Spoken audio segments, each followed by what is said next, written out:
जय श्री श्याम, जय परमात्मा। आज आप लोगों को कर्जे के बारे में सच्ची कहानी सुनाती हूँ। एक इंसान एमपी का था, तो उसको एक महाराष्ट्र के लड़के ने मदद की। वो एमपी वाला था ना, उसको 28 लाख का कर्जा था। कोरोना काल में जो कंपनी में काम करता था, वहाँ की जिम्मेदारी उस इंसान पर थी। तो कंपनी वहाँ से गायब हो गई और उसका अता पता नहीं रहा।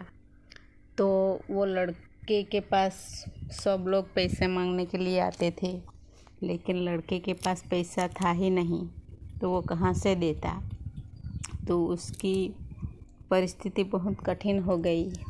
तो वो लड़का एक दोस्त मिला उसको, लड़के को एक दोस्त मिला महाराष्ट्र वाला।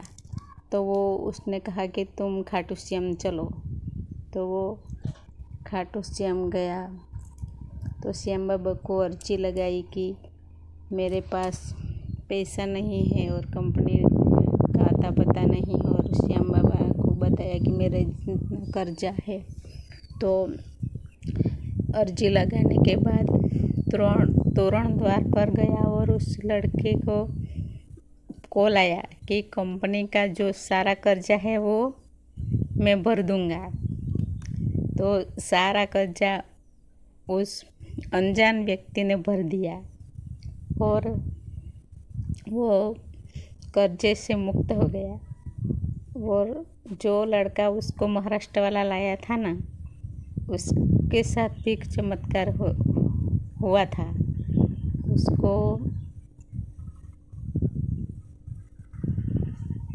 वो श्याम कुंड में नहाने गया था, तो उसको गुटखा पान मसाला खाने की आदत थी। तो वो श्याम कुंड में नहाने गया, तो जो गुटखा खाता था ना, वो कब खाता था वो याद ही नहीं रहा। उसने जो मीट खाता था वो भी बंद कर दिया, और जो गुटखा खाता था वो भी भूल गया। और उसी लड़के के साथ एक दूसरी घटना हुई थी।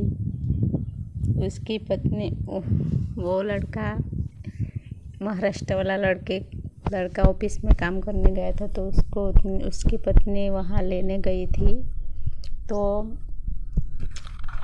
तो आते वक्त उसको एक कार वाले ने उड़ा दी।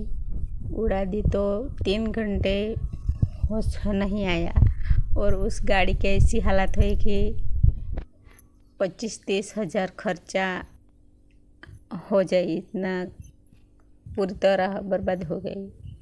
वो औरत को, उसके पति ने श्याम बाबा को अर्ज की कि बाबा मेरी पत्नी को बचा लो। तो उस औरत 10 ही मिनट में होश आया और बोली कि बेटे का नाम पता नहीं क्या था। उस बेटे का नाम लिया और मेरा बेटा कहाँ है, और उसका CT स्कैन MRI किया। तो उस औरत को एक बूंद लोही भी नहीं निकला था, और एकदम नॉर्मल रिपोर्ट आया। उस औरत को कुछ भी नहीं हुआ था। जो गाड़ी का तो कोई परिस्थिति नहीं रही थी, फिर भी उस महाराष्ट्र वाले लड़के की पत्नी को श्याम बाबा ने बचा लिया। तो श्याम बाबा उसका दोस्त का 28 लाख का कर्जा उतारा, और उस दोस्त का पत्नी को बचा लिया। और जो